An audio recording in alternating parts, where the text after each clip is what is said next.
Hi guys, Jeff Westfall back with more guard pass simulation solo drills.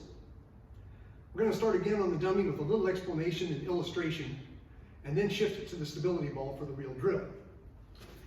We're going to work on the knee cut guard pass, also called the cross knee slide, also has a lot of other names, but knee cut is a very common name for it. And what that means, in this case, my opponent is face up, he's supine. Now I'm holding his legs because the dummy is floppy. In reality, he's holding those legs up for me. I would never be this close. Now if I were this close, I would already be on the way to a guard pass of some other sort. But in this case, from a little more long distance, I haven't quite gotten a grip way up by his knees. I'm beyond his toe line in reality, like this, but I am able to reach out and touch his feet. So what I'm going to do is to reach out, just as I've done on one of the other guard passes we did, and I'm going to slap the inside of his foot so that I literally hand his leg to my left hand, which will grip. That's happening as I step to the left. My right hand is now at a diagonal to his hip, and it plants right here. Now his hip is only about 4 inches off the mat. It's much lower than it would be with a human partner, but it's not that big of a difference. What my next task here is to step through, push his leg down. And I push his leg down not just because I want to pin it, but I also don't want him to get what's called a reverse De La Riva hook on me. I'm trying to avoid that. So as I step in, I'm shoving this thing down while my right hand is here at his hip, and I'm settling onto his thigh, pinning his hip to the mat. My next goal in this particular variation of the knee cut is to get an underhook. So my hand slides from his hip to the mat. His arm would be here. I'm going for an underhook. When I get my underhook the way I like it, I'm ready to transfer my head. I need, if my opponent's any good, chances are he's trying like heck to hold on to my ankle between his legs right now. If he's not, the guard pass is easy to finish from here. If he is, it's easy. It's just got a few more steps. But if my head is still over here, this is awkward. When I pick my leg up, I want to fall this way.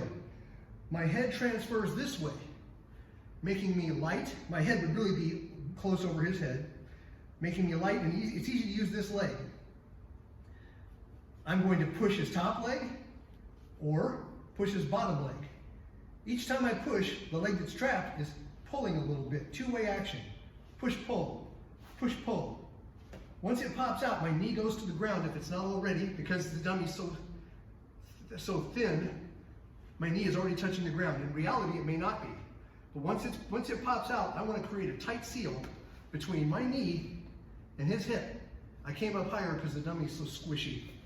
But my knee comes in under his neck for a cross face. Watch my knee stay in contact with his hip.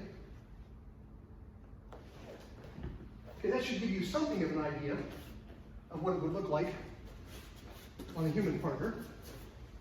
Now let's see how we can translate this to the stability ball.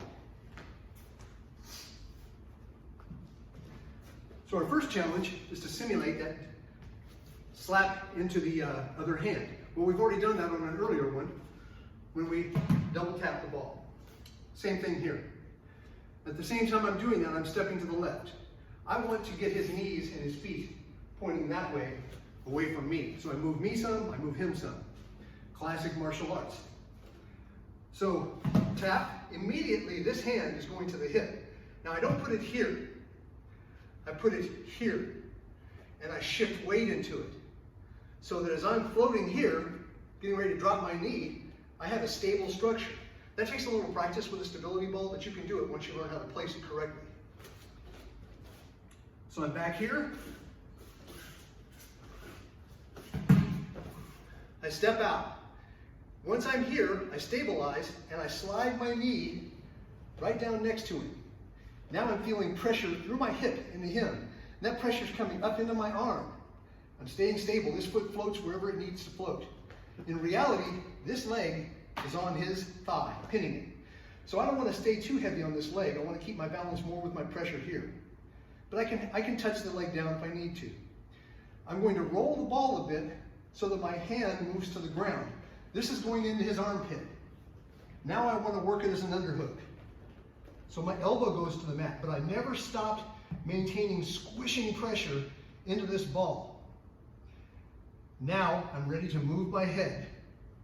And when I move my head, it becomes easy to lift this leg, clear his top foot, clear his bottom foot, clear his top foot, clear his bottom foot. Now watch this knee. It goes into the ball. I turn the corner. This arm creates space and comes back. One more time without all the talking.